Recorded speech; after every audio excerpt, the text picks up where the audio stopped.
항소심에서는 형량이 줄었습니다. 오늘 밤은 전국이 점차 흐려지겠고 중부 내륙과 호남 지방 곳곳에 돌풍과 벼락을 동반한 강한 소나기가 오겠습니다. 태풍 크로사가 일본 열도에 접근하면서 동해안과 영남 지방, 제주도에는 비가 올 것으로 보입니다.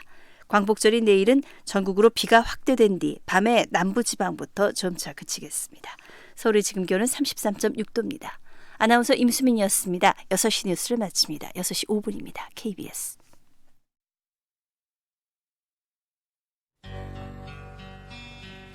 지극정성을 다하는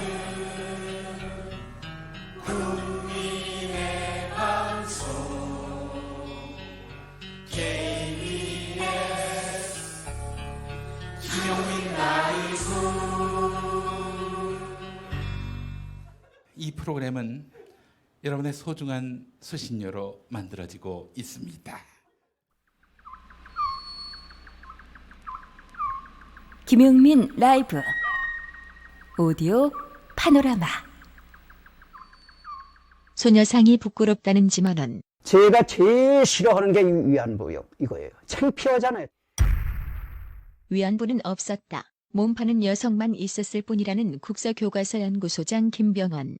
그럼 남자들은 노동시장으로 가잖아요. 여자들은 어디 갑니까? 몸 파는 데로 가는 거예요. 위안부요? 위안부는 그러니까 매춘으로 가는 거죠. 위안부는 자영업이었다는 전 서울대 교수 이영훈. 위안부는 기본적으로 자신의 의지와 선택에 따라서 행해지는 위안부 자신의 소규모 영업이었습니다. 정진성 서울대 사회학과 교수. 이들의 망언에 대해 반박하기를. 베트남, 중국 여러 나라 할머니들이 등장해요. 다 똑같아요, 말하는 게. 한국에서만 자발적으로 갔다는 게 말이 되냐고요. 지금 전 세계 할머니들, 피해자들이 증언을 똑같이 하는데. 자발적 위안부라는 이들의 말은 피해자들의 절절한 증언으로 반박되는 바. 8월 14일 위안부 기림의 날을 맞아 배우 한지민 씨. 엄마 나이 17. 전쟁 때 다친 사람들을 간호하러 가신 게 아니구나. 누군가에게 강제로 끌려가 오진 고생을 하신 거구나. 어렴풋이 짐작만 할 뿐이었습니다. 뼈가 튀어나올 정도로 다친 어깨와 허리 때문에 팔을 들어 올리지도 못하시는 엄마를 보면서도 무엇을 하다 그렇게 심한 상처를 입으신 건지 엄마한테는 차마 물어보지 못했습니다. 일본군 성노예의 실상을 최초로 세상에 알린 고 김학순 할머니. 1991년 8월 14일 17살이 말이 17살이지. 끌고 가서 강제로 울고서 안 당하려고 막 쫓아나오면 붙잡고 안 놔줘요. 이놈의 새끼가, 일본 놈의 새끼가, 군인 놈의 새끼가. 그래서 할 수 없이 울면서 당해요. 말도 못해. 당한 얘기는 말도 못해요. 가슴이 아프고 말도 못한다고요. 이렇게 당하고 있는 사람을 일본에서는 없대요. 기가 막혀 말이 안 나와요. 정말 길에 죽기 전에 분풀이 꼭 한번 말이라도 분풀이 하고 싶어요. 또 다른 성노예 피해자 길원옥 할머니. 죽지 않을 만큼 때리는 거예요. 운다고 때리고, 집이 보내달란다고 때리고, 그 사람들 말 안 듣는다고 때리고, 여기가 어딘 줄 아느냐고. 고 김복동 할머니도. 그래 끌려 다니는 걸 갖다가 말로서는 어떻게 다 표현할 수 있나 이 사람아. 그 말로 다 표현 못하네. 다시 배우 한지민 씨. 엄마가 생전에 하시던 말씀이 생각납니다. 끝까지 싸워다오. 사죄를 받아다오. 그래야 죽어서도 원한 없이 땅속에 묻혀 있을 것 같구나. 이 세상에 다시는 전쟁이 없어야 해. 다시는 나 같은 아픔이 없어야 해. 50평생을 눈물 속에서 세상을 살았어요. 이런 것을 돈으로 보상 되겠어요. 나 도로지 17살 때로 돌려주세요. 끝내 가슴에 커다란 응어리를 품고 가신 우리 엄마. 모진 시간 잘 버티셨습니다. 이런 아픔이 다시는 일어나지 않도록 저희가 이어가겠습니다. 반드시 엄마의 못다한 소망을 이루어내겠습니다. 이제 모든 거 내려놓으시고 편안해지시길 소망합니다. 나의 어머니, 우리 모두의 어머니, 사랑합니다.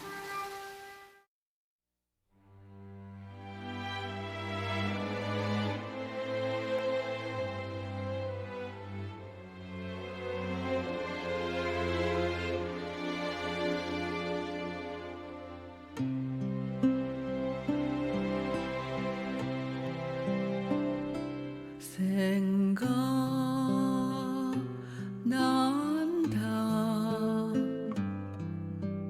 그 오솔길 그대가 만들어준 꽃반지 끼고 다정히 손잡고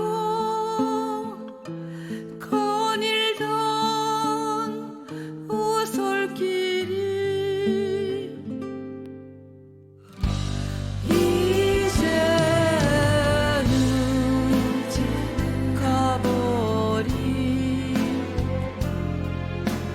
가슴 아픈 추억.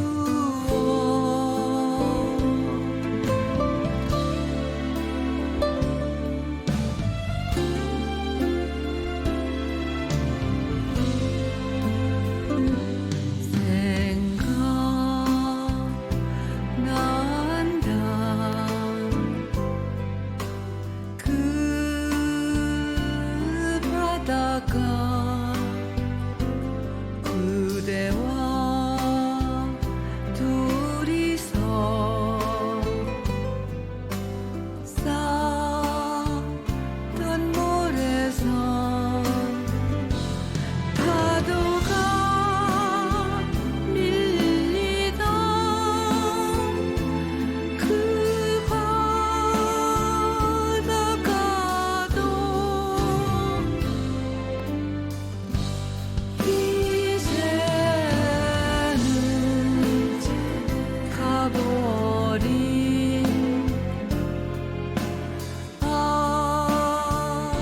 아름다운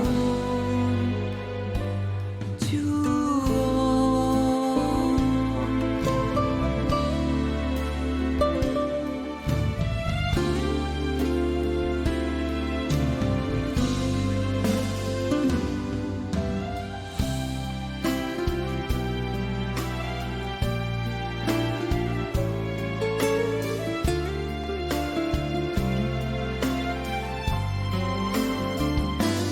그대를 그리네. 옛일이 생각나. 그대는 머나먼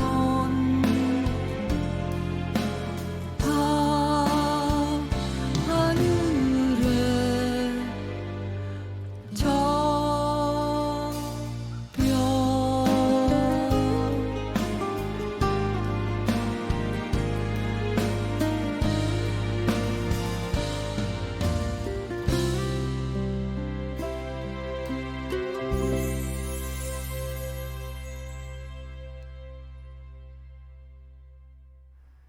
일본군 성노예 피해자 이용수 할머니의 실화를 다룬 영화 I Can Speak. 이 영화의 주연을 맡았던 배우 남은희 씨가 직접 부른 노래 꽃반지 끼고 들으셨습니다. 6시 5분부터 합류하신 분들 계시죠? 여기는 들으면 들을수록 똑똑해지는 라디오 김용민 라이브입니다. 자, 김용민 라이브 오디오 파노라마 들으시면서 많은 분들 문자 보내주셨어요. 김남희님, 너무나 슬픈 편지입니다 라고 하셨어요. 한지민 씨가 낭독한 편지. 나이세스님, 우리나라가 지켜주지 못했던 소녀들, 우리가 지켜드려야 하는 할머니, 이런 말씀해 주셨고요. 밍윙싱님, 나라 없어 끌려간 어린 여성들의 비명과 고통과 회한이 이 땅을 빽빽하게 채웠으리라, 이런 말씀 해주셨습니다. 그러면서 서혁성 씨, 위안부 소녀상이 부끄럽다던 지만원 씨에 대해서 지만원 씨, 난 당신이 부끄럽습니다라고 하셨고요. 임나연님, 어떻게 미안하다고 하는 가해자 한 명 안 나옵니까? 정말 얼마나 무서우셨을까요? 라고 하셨습니다. 4231번 쓰시는 분, 이영훈 서울대 전 교수, 이러고도 성노예가 없었다고 말할 수 있습니까? 예, 부끄러운 줄 아셔야지요. 이런 말씀하셨고, 0555번 쓰시는 분, 너무나 슬픈 역사입니다. 라고 말씀하셨고, 4637번 쓰시는 분, 용서가 되겠습니까? 나의 누이, 나의 어머니의 일을. 네. 2810번 쓰시는 분, 눈물 나지만 잊지 않고 기억해야 합니다. 라고 하셨습니다. 3699번 쓰시는 분, 안녕하세요. 경성제국대학 전통 잘도 이어받았던 전 서울대 교수님. 위안부는 자발적이었다? 잘 먹고 잘 사시기 바랍니다. 광복절 앞 묵념 청취. 네, 이렇게 말씀해 주셨습니다. 평일 오후 5시 5분에 시작해서 7시까지 여러분과 함께 달리고 있습니다. 김용민 라이브 팟캐스트에 매일 방송 파일 올라가고 있으니까요. 놓친 방송, 다시 듣고 싶은 방송 팟캐스트에서 즐겨주시기 바라겠습니다. 생방송 현장 영상으로도 함께 하실 수 있어요. 유튜브 KBS 1라디오 계정으로 즐겨주시기 바라겠습니다. 라디오 정보센터 다녀오겠습니다. 조진주 씨가 수고해 줍니다. 문재인 대통령은 일본군 위안부 피해자 기림의 날을 맞아 SNS에 올린 글에서 정부는 일본군 위안부 피해자들의 존엄과 명예를 회복하기 위해 최선을 다할 것이라고 밝혔습니다. 홍남기 경제부총리 겸 기획재정부 장관은 일본 수출 규제 대응을 위해 내년도 예산안에 핵심 소재, 부품, 장비 경쟁력 강화를 위한 예산을 2조 원 이상 반영하겠다고 밝혔습니다. 문재인 대통령이 장관과 장관급 후보자 7명에 대한 인사청문 요청안을 오늘 국회에 제출했습니다. 자유한국당 황교안 대표는 대국민 담화를 통해 대한민국의 현실은 경제는 사면초가, 민생은 파탄지경, 안보는 고립무원으로 참으로 암담하다며 국정 운영에 대전환이 필요하다고 주장했습니다. 더불어민주당은 일본 수출 규제로 불거진 한일 갈등과 관련해 한국과 일본은 필연적으로 떨어질 수 없는 나라라며 합리적 해결을 강조하면서도 일본 극우와 신친일 세력엔 단호하게 맞서야 한다고 말했습니다. 혐한 방송을 내보낸 일본 유튜브 채널 DHC-TV 측이 자신들의 방송 내용에 대해 사실에 근거한 정당한 비평이라며 불매운동 등 압력에 굴하지 않겠다고 주장했습니다. 지금까지 라디오 정보센터 뉴스였습니다.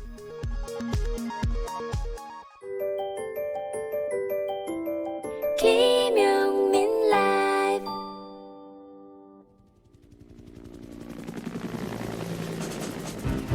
국회의원 24시 오늘도 함께 해주시는 분이 옆에 와 계신데요. 대한민국 국회의원의 하루 24시간 1440분 86,400초 1분 1초도 허투루 쓰지 않는 국회의원들의 일거수일투족을 가장 가까운 곳에서 따라가 보는 시간 국회의원 24시에서 만나보겠습니다.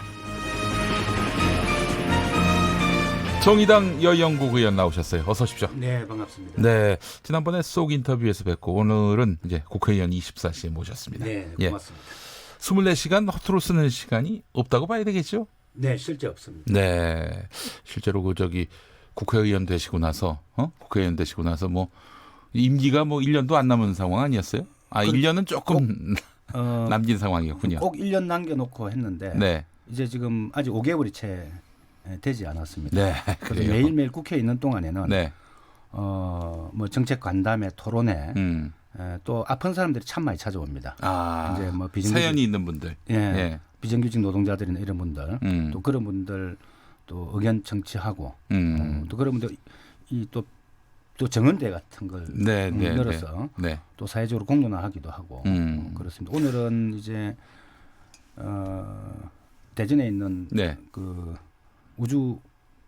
항공우주연구원 거기에 방문했다가 오전에 와서 뭐 브리핑 하나 하고 제가 또 여성가족위원회로 상임위 또 개임위에서 배정받아가지고 오늘 오후에 또 여가 정책부 업무 보고 쭉 받고 오늘 뭐 인터뷰할 내용도 제대로 검토 못 하고 왔습니다. 있는 그대로 얘기해 주세요. 뭐 적어준 거 읽어 뭐 합니까? 예, 그래요. 자, 오늘 그 일본군 위안부 피해자 기림의 날 기념식이 있었습니다. 김학순 할머니가 일본군 성노예의 그 실상을 폭로하신 91년이죠. 네, 그날로부터 이제 거의 이제 20년이 뭡니까? 이제 30년 다 돼가고 있는 그렇죠. 상황이죠. 예.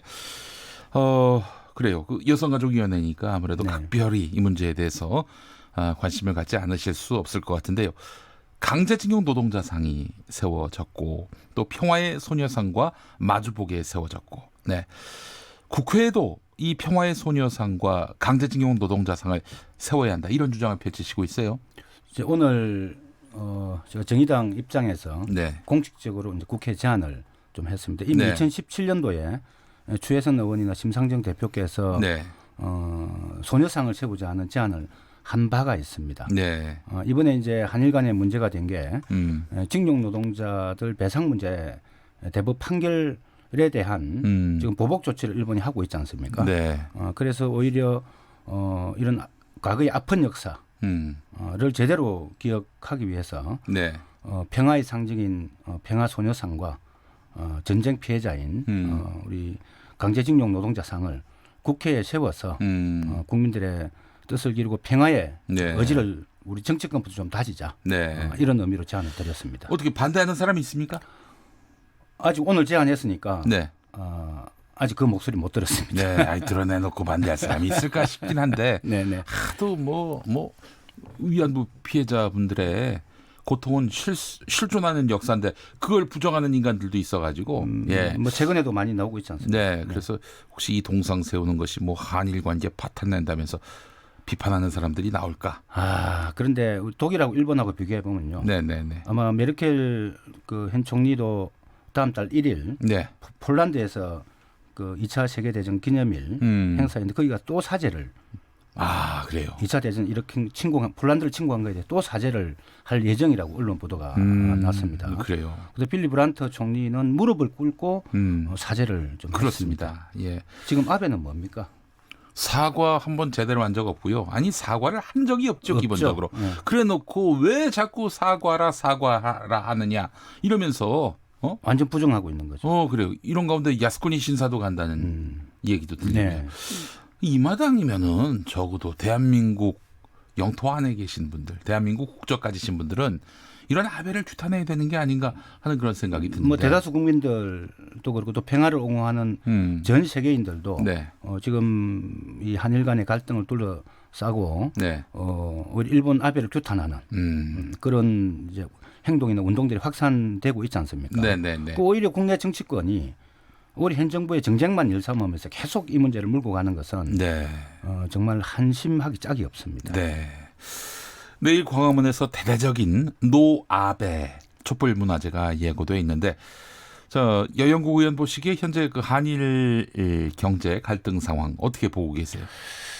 우선 뭐 근본 밑바탕은 과거 일본이 이 대한민국을 식민지 지배했던 그것을 반성하지 않는 기반 위에 저런 발상이 나온다는 생각이고 1965년도 굴욕적인 한일 협정이 맺어지지 않습니까?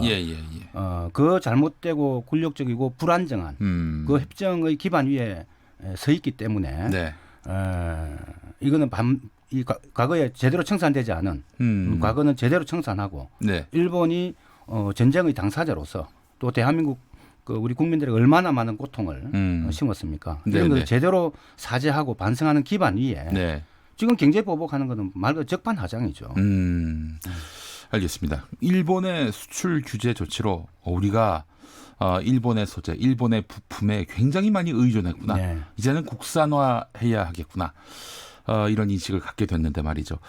지역구가 이 문제와 굉장히 직결되어 있다고 들었어요. 그렇습니다. 이거 역시도 이제 그 65년 한일 협정으로 인한 차관 경제에 기반해서 우리 경제가 일본에 많이 의존을 하고 있는 지금 체제로 이렇게 되어 있는데 우리 창원기계공단 같은 경우도 공작 기계나 주요 뭐 예를 들면 그 선박 엔진, 비행기 엔진, 또 그 발전소에 들어간 터빈, 네. 핵심 부품 소재들이 거의 일본에 수입이 되고 있습니다. 그렇군요. 공작 기계 같은 경우는 요즘에 그 수치제어 기계들이 참 많은데 그런 수치제어 소프트웨어 같은 경우에 98%를 일본으로부터 수입을 좀 하고 있는 이런 좀 상황입니다. 그렇군요. 그래서 이걸 빨리 좀 국산으로 대체를 좀 해야 되는데 이래 하려면 대한민국 경제 체질을 바꾸지 않으면 안 됩니다. 네. 중소기업이 어떤 좋은 기술 개발하면은 기술 대기업이 탈취해가고 또 뭘 개발해도 잘 써주지도 않고 또 최저가 이 단가를 요구하고 하니까 중소기업이 살아날 수가 없는 거죠. 그래서 이런 불공정한 경제 체제부터 바꾸어야 제대로 지금 의존하고 있는 이 주요 소재나 부품들을 국산화를 이룰 수 있다 이런 생각입니다. 네, 그래요. 알겠습니다. 국회 얘기로 한번 넘어가 보겠습니다. 네네. 세종시에 국회 분원이 생길 수도 있다. 이런 얘기가 뭐 최근에 나온 건 아닙니다만은 이런 가운데 국회 사무처가 업무 효율성 제고를 위한 업무 효율성을 높이기 위한 국회 분원 설치 및 운영 방안 연구 용역 보고서를 냈는데 어떻게 생각하세요? 세종시 국회 분원이 있어야 된다고 보십니까? 우선 이게 아마 행정수도 이전 그 연장선에서 쭉 나온 건데 국회는 항상 수도에 있어야 된다. 이건 우선 지금까지는 대법원에서 국회는 본질적으로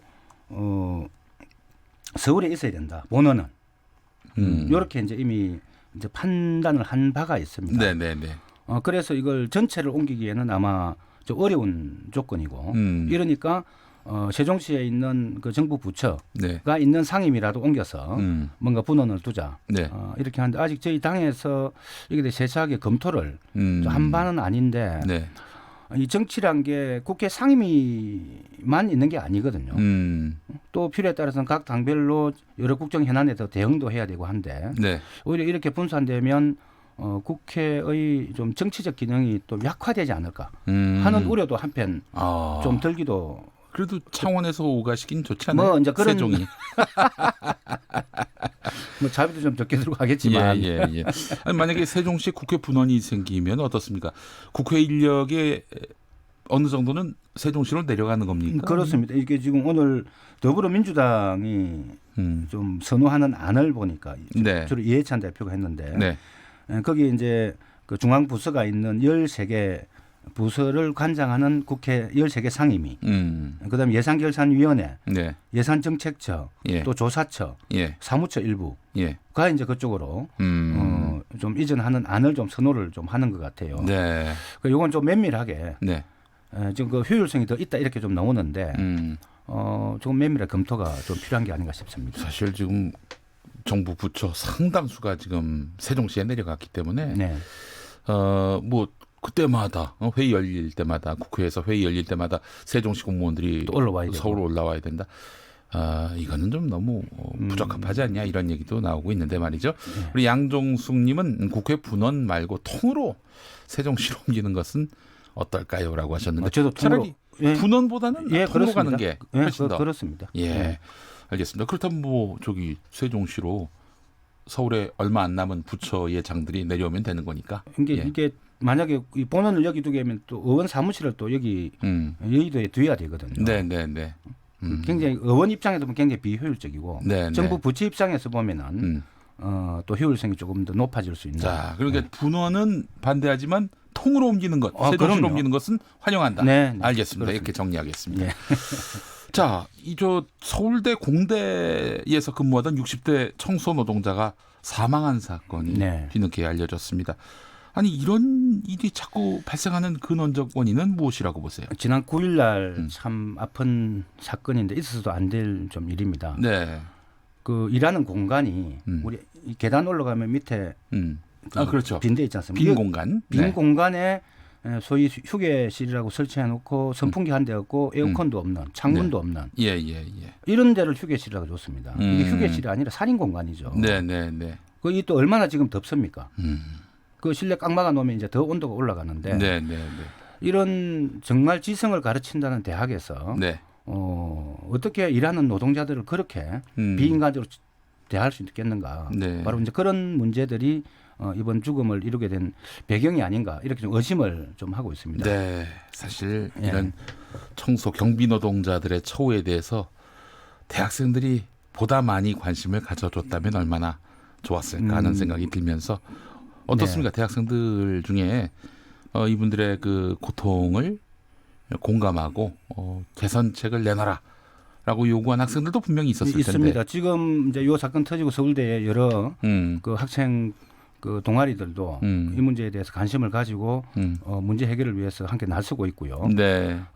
저 몇 년 전에 그 홍익대 캠퍼스에서 청소 노동자 문제가 그렇습니다. 터졌을 때 그 모닥불이라는 그 노동자들 지원하는 학생들 모임이 생겼어요. 지금까지 꾸준히 좀 활동을 좀 하고 있는 상황이고 이런 성격의 대학생 모임들이 들어들어 좀 있습니다. 네.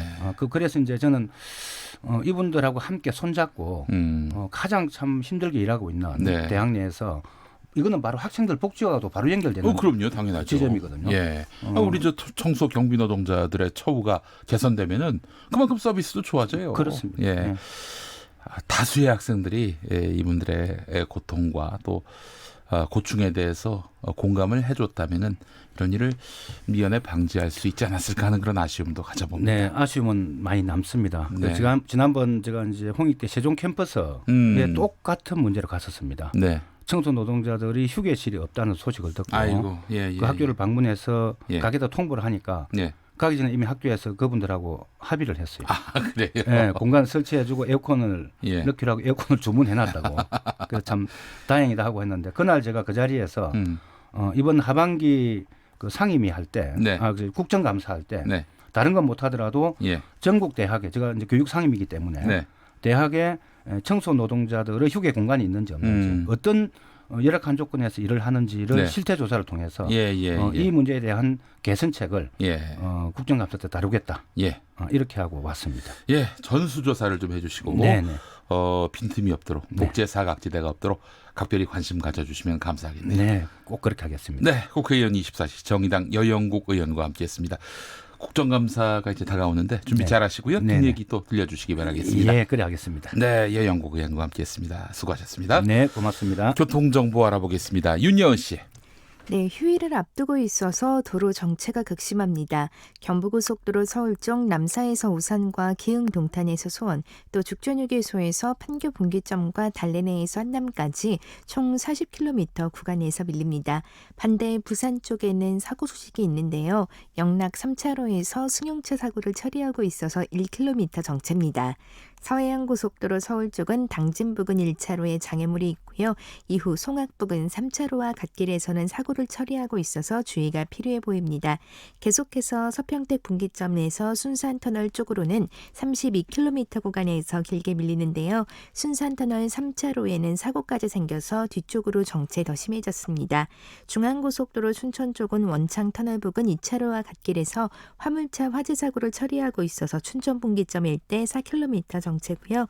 평택 제천고속도로 평택 쪽은 안진터널 부근 1차로에서 사고를 처리하고 있어 2km가량 밀립니다. KBS 교통정보센터였습니다.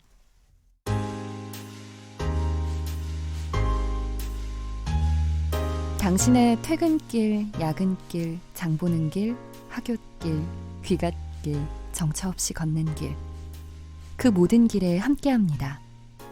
똑똑해지는 시사라디오 김용민 라이브.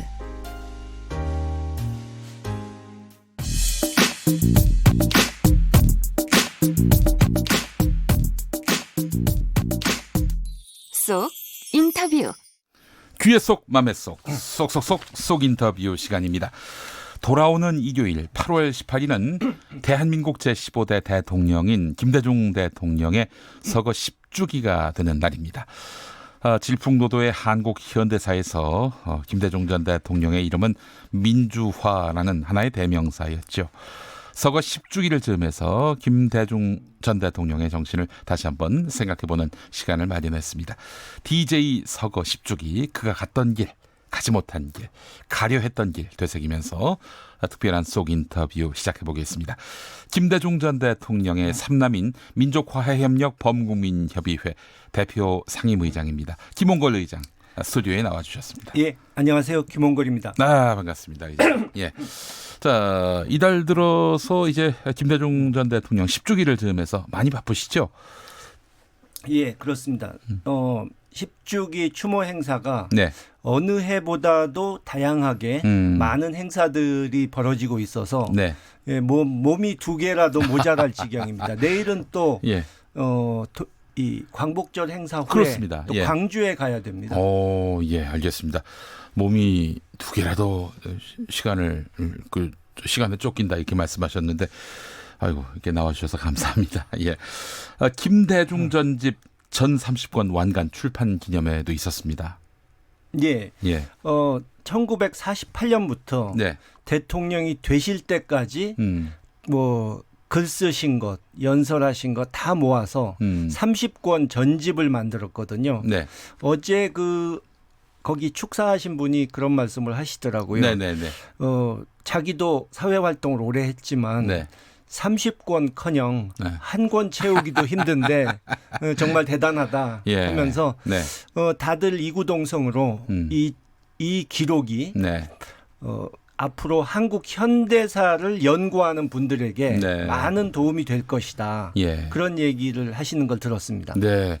사실 글 쓰는 사람들, 말하는 사람들, 이게 직업적으로 이 일을 하는 사람들은요, 한결같이 김대중 전 대통령의 발언은 그대로 받아 적어도 논리 구성이라든지 문장의 그 완성도가 아주 높다. 이런 얘기들을 많이 하더라고요. 예. 예. 그러니까 항상 저희 아버님께서 뭐 기억하시는지 모르겠는데 네. 한 번도 예. 설화에 예. 휩쓸린 적이 없습니다. 그러네요. 그러니까 막말이나 말실수로 예. 말썽이 생긴 적이 한 번도 없는데 네. 그것은 항상 이 생각하고 네. 그러니까 함부로 감정적으로 말을 내뱉는 것이 아니고 항상 깊이 심사숙고한 후에 말씀을 하셨기 때문에 네네. 문제가 없었던 것이죠. 네, 알겠습니다. 자, 오늘 김대중 대통령의 긴 일생 중에서 몇 가지 특별했던 순간을 돌아보려고 하는데요. 자, 시간을 거슬러서 1997년으로 가보겠습니다. 건국 이래 처음으로 여야 정권 교체가 이루어졌습니다.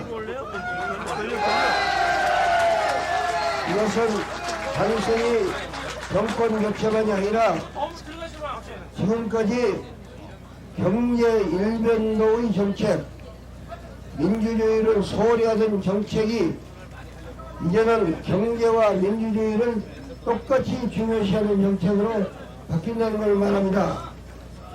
민주주의를 대만한 결과는 우리 경제를 오늘의 현실같이 왜곡시키고 말았습니다. 모든 나라 역사는 민주주의와 경제를 병행할 때만 성공할 수 있다는 것을 보여주고 있습니다.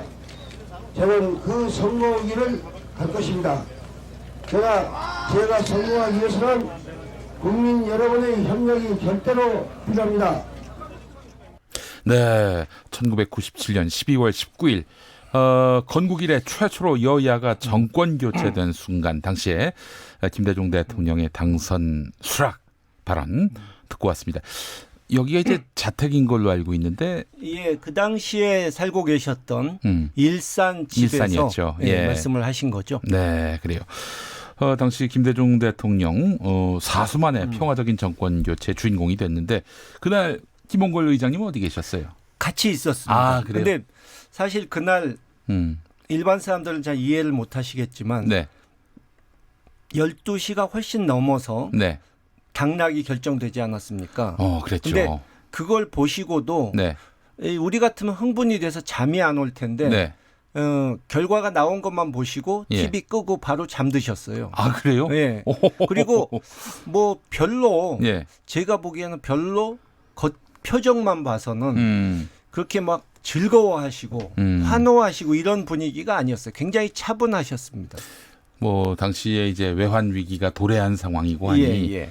또 마음이 무거우신 측면, 또 그러니까, 책임감이 굉장히 무겁기 대통령이 때문에 예. 되는 거에만 집착하는 분이셨다면 환호작약하셨겠죠. 그러나 저희 아버님께서는 대통령이 돼서 무엇을 할 것인가를 항상 생각하셨던 분이라 네. 오히려 즐거웠다기보다는 네. 이제 어깨가 무거워지는 것을 느끼셨겠죠. 그래요. 김대중 대통령은 살아계실 때 참 많은 어록을 남긴 대통령이었습니다. 이런 어록이 기억납니다. 보수와 개혁은 전진을 위한 두 개의 수레바퀴와 같다.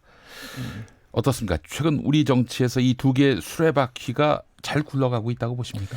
예, 지금 박근혜 정권이 탄핵된 후로 이제 보수 쪽이 그렇지 않아도 보수 쪽이 좀 극우로 가고 건전한 보수의 모습을 보이지 못했는데 점점 상황이 악화되면서 지금은 뭐 막가파 같은 보수가 돼버렸잖아요. 건전한 보수, 합리적인 보수는 찾아볼 수가 없고 그러니까 양쪽의 균형이 맞아야 되는데 한쪽이 깨진 수레바퀴가 돼버리니까 다른 한쪽도 민주개혁 세력조차도 저 사람들이 저렇게 엉망으로 하고 있는데 우리 열심히 안 해도 내년에 당선될 수 있지 않겠나 이런 생각을 하게 되고 그렇게 되면 정치의 전체적인 수준이 떨어져 버리거든요. 정말 국가적인 불행이죠. 네, 사실 좋은 여당은 좋은 야당을 만나야 가능해진 그렇습니다. 겁니다. 예. 김대중 정신을 계승하겠다고 밝힌 민주평화당 의원들이 이달 초 하이도에서 10주기 추도식을 했는데 당이 쪼개졌습니다. 어떻게 김홍걸 의장께서는 보고 계시는지요? 참 이 민주당에서 나갈 때 뭐 호남당이면 어떠냐 이런 망언도 하고 마치 안철수 씨가 구세주인 것처럼 하다가 안철수 씨 대선에 떨어지니까 바로 태도가 180도 바뀌어가지고 안철수 씨를 비난하다가 또 싸우고 헤어지고 다시 당을 만들었다 또 갈라지고 이런 행태를 보면서 저희 돌아가신 아버님이 해주셨던 말씀이 생각납니다. 정치가가 돼서 제대로 정치를 할 거면 하고 정치꾼이 될 거면 정치하지 마라. 그 말이 생각납니다. 또 김대중 대통령 어록 중에는 이런 말도 있어요. 정치는 흙탕물 속에서 피어나는 연꽃이다. 네. 근데 염려스럽게도 흙탕물에서 연꽃이 피는 게 아니고 파리와 모기만 들끓고 있어서 참 안타깝습니다. 알겠습니다. 민주평화당이 앞으로 어떻게 될까요?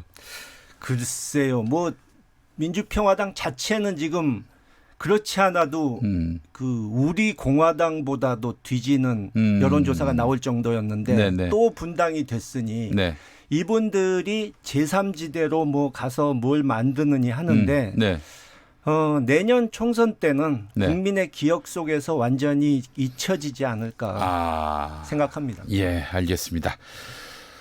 김홍걸 민족화해협력범국민협의회 대표 상임의장과 함께하는 시간입니다. 김대중 대통령은 1998년 2월 25일 대통령 임기를 시작했고요. 그해 가을에 이른바 김대중 오부치 공동선언을 하게 됩니다. 당시 KBS 뉴스 보도를 듣고 이야기 계속 나누겠습니다. 김대중 대통령과 오부치 총리는 오늘 정상회담을 열어 21세기를 향한 새로운 한일 파트너십을 부제로 한 공동선언문을 채택했습니다. 이 공동선언문에서 오부치 총리는 먼저 과거사 문제와 관련해서 일본의 통절한 반성과 사죄를 표명했습니다. 오부치 총리는 일본이 과거 한때 식민지 지배로 인해서 한국 국민들에게 다대한 손해와 고통을 안겨주었다는 역사적 사실을 겸허히 받아들이면서 이에 대해 통절한 반성과 마음으로부터 사죄한다고 문서로 표명했습니다. 일본 정부를 대표한 총리가 과거사 문제에 있어서 가해자 일본과 피해자 한국을 분명히 밝히고 식민지 피해라는 내용을 구체적으로 명시했다는 점, 그리고 반성과 사죄를 명확히 직접 표현한 점, 그리고 이를 공식 합의 문서로 명문화했다는 점 등은 중요한 의미를 지닌 것으로 평가되고 있습니다. 이 같은 오부치 총리의 역사인식 표명에 대해서 김 대통령은 진지하게 받아들이고 이를 평가하는 동시에 두 나라가 불행한 역사를 극복하고 화해와 설린 우호 협력에 입각한 미래지향적인 관계를 발전시키기 위해서 서로 노력하는 것이 시대적 요청이라는 입장을 밝혔습니다. 이런 시대가 있었군요. 꿈 같은 얘기죠. 지금 생각해 보면. 아니 일본 총리가 이런 자세면 사실 우리가 일본하고 뭐 지금 뭐 갈등을 빚을 이유가 뭐가 있겠나는 생각이 들 정도입니다. 예. 역대 한일 관계가 가장 좋았던 때가 바로 김대중 전 대통령 시절이 아닌가 또 생각이 드는데 말이죠. 자, 그래요. 김대중 오부치 공동선언. 한일 관계 발전에 획기적인 기여를 했던 선언이었는데 자, 만약 김대중 대통령이 살아 있었다면은 요즘 한일 관계 이 상황을 어떻게 바라보셨을 거라고 보세요?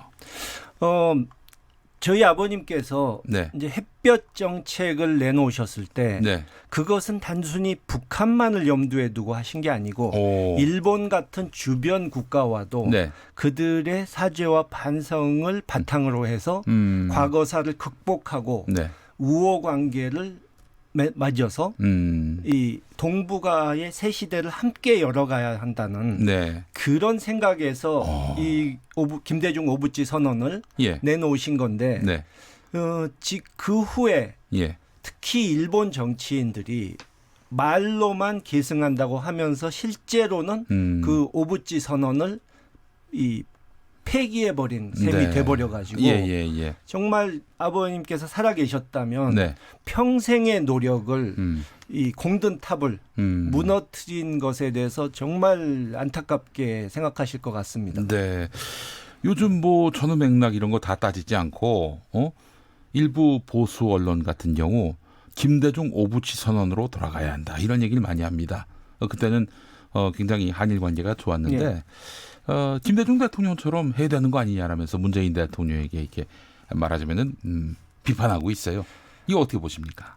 그런데 예. 지금 말씀하신 대로 보수 야당, 네. 보수 언론, 네. 심지어 아베 총리의 측근들조차도 네.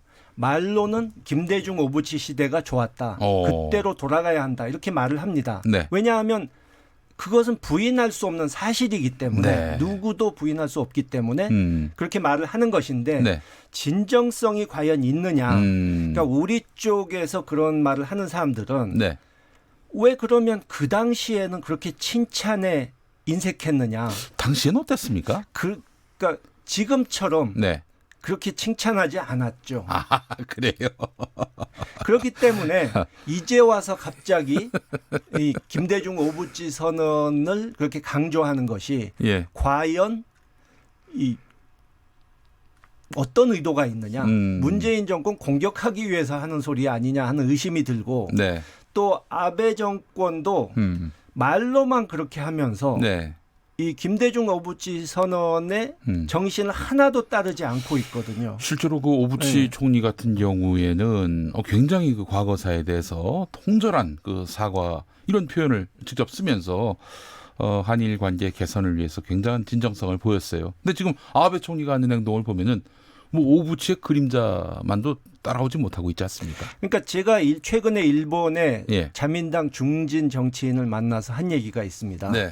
그러니까 저희 아버님이 과거에 일본의 정치인들과 교류하던 시대에는 이 자민당 뭐 총리나 이런 지도부에 있는 분들이 딴 건 몰라도 말과 행동에 품위와 절제가 있었다. 네. 합리적인 보수였다. 근데 요즘의 아베 정권은 어쩌다가 이렇게 됐는지 모르겠다 네. 하면서 그런 얘기를 했는데 네. 제가 보기에는 이 일본의 정치 우경화가 심해지면서 네. 이 소수의 극우 세력이 이 침묵하는 다수를 네. 제껴버리고 네. 자금과 언론 장악을 무기로 해서 네. 일본 정치를 좌우하는 이런 상황이 돼버리지 않았나 네. 하는 생각이 들어요.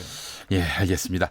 김대중 대통령 서거 10주기를 즈음해서 김대중 전 대통령의 삼남인 민족화해협력범국민협의회 김홍걸 대표 상임의장과 함께하고 있습니다. 2000년으로 한번 가보겠습니다. 2000년 하면 바로 6.15 남북 공동선언이 있던 해인데요. 자, 그로부터 5년 뒤인 2005년 6월 15일에서 KBS와 인터뷰를 했어요. 김대중 대통령께서. 남북 공동선언 5주년 특별대담 김대중 전 대통령에게 듣는다. 이런 방송이었는데 그 내용 중에서 김대중 대통령이 이야기하는 6.15의 의미 그 부분을 한번 들어보겠습니다. 6.15라는 데 있어서 이것을 우리가 국민의 정신사적 입장에서 보면 6.15는 일제하에서 일본이 우리를 마음대로 좌우하고 해방 후는 강대국들이 마음대로 둘로 갈라가지고 그래가지고 또 좌우하고 우리는 항상 그러던 것이 최근에 그 서울 국제학술에 온 보루스 커밍스 교수도 얘기했습니다만은 처음으로 한국이 자기 의사로 자기 문제를 결정한다. 이런 것을 해낸 아주 의의 깊은 행사였다. 그런 말을 했는데 그런 점에 있어서 6.15는 시종 우리가 주도하고 미국이 적극적으로 도왔습니다. 그 6.15는 미국을 자쳐놓고 또 일본이나 중국 다 무시한 거 아니라 사전에 다 설명하고 협력을 얻어가서 했지만 모든 것은 우리가 주체가 되어서 하는 그런 그 일을 했던 것으로 나는 이것이 우리가 참 내 문제를 내가 결정하는 그런 본보기를 보였다. 우리 국민들의 결코 굽힐 수 없는 통일의 의지를 여기서 다시 한번 천명했다. 그렇게 생각합니다. 김대중 대통령 하면은 햇볕 정책, 남북 화해 협력의 세기를 연 주인공으로 평가됐는데요. 지금 들으신 대로 우리 문제를 우리가 결정하는 본보기를 보였다. 이 말씀을 하셨어요. 예. 자, 김대중 대통령과 김정일 북한 국방위원장이 두 손을 잡는 장면. 2000년 6월 13일 10시 37분 이때가 기억나는데요. 김홍걸 의장님 그때 이 장면 기억하고 계시죠? 예. 그때 이제 TV로 그 장면을 보면서 네네. 눈물을 흘렸던 기억이 납니다. 그 그래요? 아버지의 평생 소원인 한반도 평화의 문이 열리는 것을 보고 있는 느낌이어가지고 네네. 지금도 사실 6.15 때 사진을 보면은 네. 눈시울이 뜨거워집니다. 아, 그래요. 3원칙 3단계 통일론이었습니다. 1단계가 공화국 연합제, 그러니까 1연합 2독립국가, 그리고 2단계 연방제, 1연방 2지방자치정부, 그리고 3단계 완전 통일, 1민족 1국가 1정부. 이 3원칙 3단계 통일론이었는데 지금 문재인 정부의 통일 정책과는 어떻습니까? 이게 그 뜻을 계승하고 있다고 보세요? 문재인 정부의 통일 정책은 이제 처음에 국민의 정부에서 시작된 것에서 네. 이 참여정부 이어지면서 사실 대동소이하게 같은 정책을 계승해 오고 있다고 할 수 있죠. 네. 왜냐하면 한반도의 평화 통일을 원하는 사람들이라면 네. 현실적으로 이 방법 외에는 없다는 걸 모두 알고 있거든요. 물론 요 근래에는 네. 이제 지금 문재인 정부에 들어와서는 이 남북 경협을 통한 북방 개척, 네. 한반도 신경제 부분을 조금 더 강조한 점이 조금 차이라고 할 수 있겠죠. 알겠습니다. 김대중 대통령이 토대를 닦아놓은 남북 화해 협력. 김대중 대통령이 이제 평양 방문을 마치고 돌아와서 서울공항에서 했던 말, 가장 제가 잊지 못할 말이 더 이상 전쟁은 없다. 실제로 그 이후에 남북 관계 곡절이 많았습니다. 군사적 대치 상황도 있었고요. 그럼에도 불구하고 전쟁은 없다. 이 말씀이 마치 강력한 권위를 얻고 한반도를 굉장히 지배하는 그런 원리가 돼버렸는데요. 근데 요새 지금 동북아시아 상황을 보게 되면은 이 뭐가 뭔지도 잘 모르겠고요. 어떻게 돌아가는지도 잘 모르겠고요. 자, 김홍걸 의장님, 이 지금 상황을 어떻게 보고 계세요? 지금 결국 북측과 이 미국이 비핵화 협상에 있어서 네. 어떻게 보면 다른 경기장에서 서로 서 있으면서 상대 보고 이쪽으로 오라 하는 시기거든요. 그렇습니다. 그러니까 북쪽은 권투 링에 올라와서 네. 빨리 와서 경기하자 그러는데 네.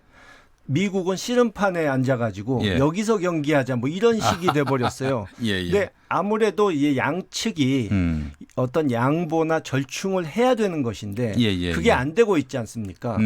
이럴수록 우리가 중재자, 조정자 역할을 제대로 해야 되는데 이제는 좋은 말로 달랠 단계가 아니고 시간이 없기 때문에 북측에는 트럼프 대통령처럼 그나마 김정은 위원장 만나주고 북측과 그래도 비핵화 협상 하겠다고 나오는 대통령 있을 때 기회 놓치지 말고 빨리 해라. 이러다가 트럼프 대통령 내년에 낙선하면 영원히 기회가 없어질 수도 있다. 그런 얘기를 하면서 설득을 해야 되고요. 그럼 북한 보고 씨름판 가라고 설득해야 되는 겁니까? 뭐 그런 셈이죠. 그러니까 중간에서 만나라. 그 미국에게는 당신들이 북한이 핵과 미사일 실험 안 하는 것을 오바마 정권 때 못했던 트럼프 정권의 이 큰 성과라고 자랑을 하는데 네네. 내년으로 넘어가서 대선 전국에서 북한이 더 이상 기대할 게 없다 이러면서 다시 ICBM 쏴버리면 어떡할 거냐. 엄청난 대선의 악재가 된다. 네. 그러니까 빨리 서둘러라. 예.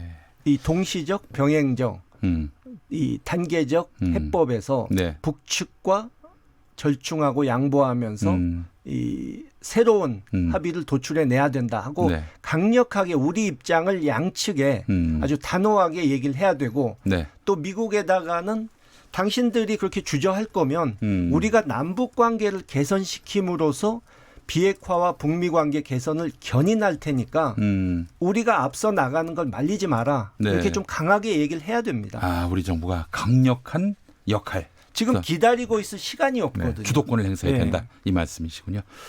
알겠습니다. 아, 그래요. 참 할 일이 많습니다. 김대중 대통령은 대단히 감성적이고 낙관주의자다. 이렇게 알려졌고요. 또 유머 감각도 대단했고 어록도 많이 남기신 분이고 참 훌륭한 대통령으로 많은 분들이 평가하고 계신데 아버지로서 김대중 대통령은 어떤 분이었습니까? 사실 예.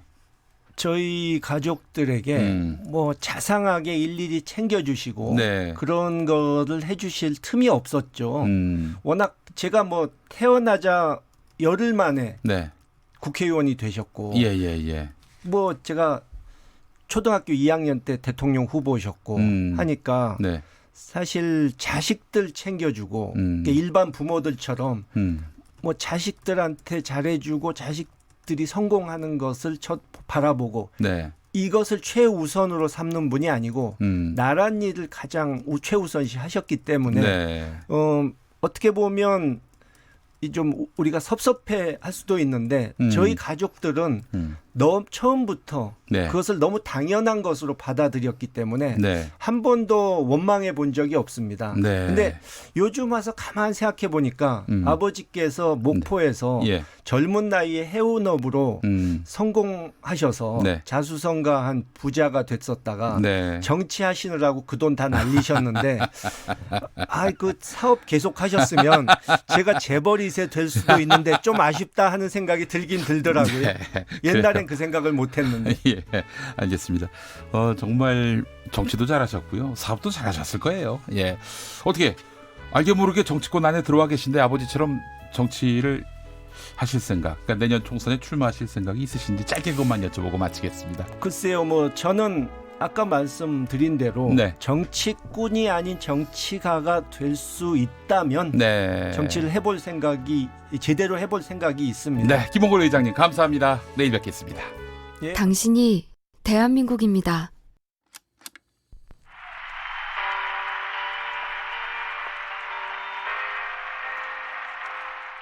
인천에 사는 이선영이라고 하고요. 4학년과 2학년이 된 아이들을 데리고 있는 엄마입니다. 할머니들이 얼마나 고난의 길을 걸으셨을까 싶은